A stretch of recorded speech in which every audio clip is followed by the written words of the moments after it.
Gordon was resting in the siding. Sometimes he thought, it's really tiring to be such a large and splendid engine. One does have to keep up appearances so.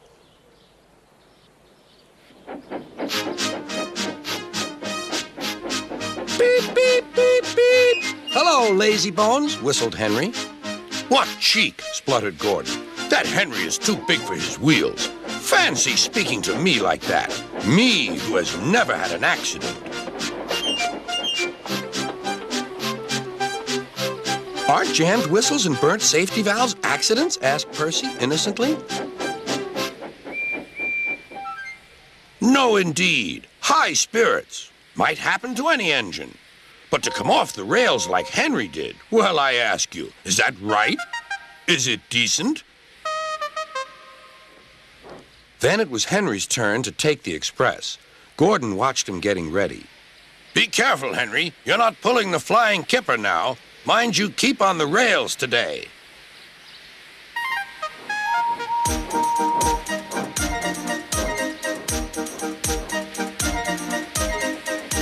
Henry went off in a huff, and Gordon yawned and went to sleep.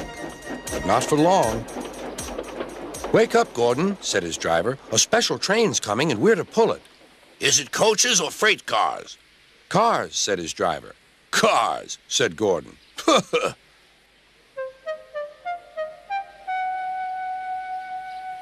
Gordon's fire was slow to start, so Edward had to push Gordon to the turntable to get him facing the right way. I won't go! I won't go! Grumbled Gordon.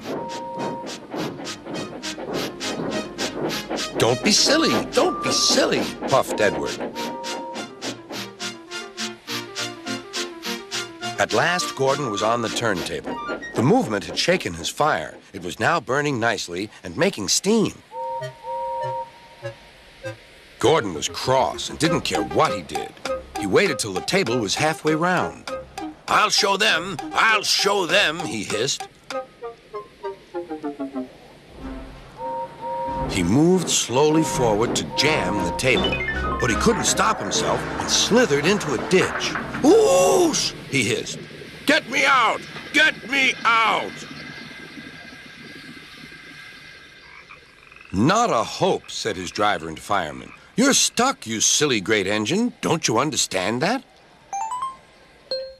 They telephoned Sir Topham Hatt. So Gordon didn't want to take the special train and ran into a ditch?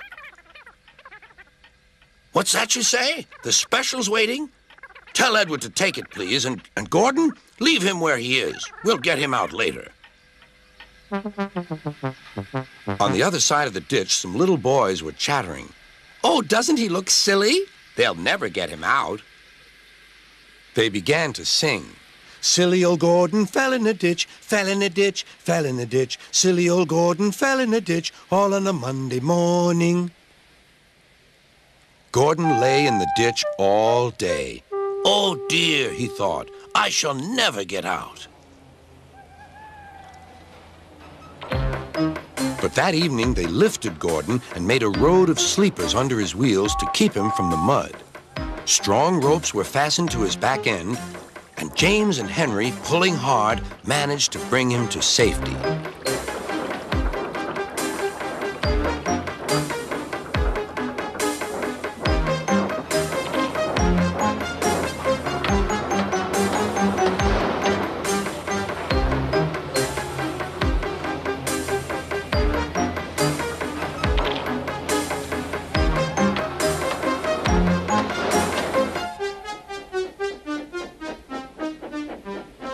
Late that night, Gordon crawled home, a sadder and wiser engine.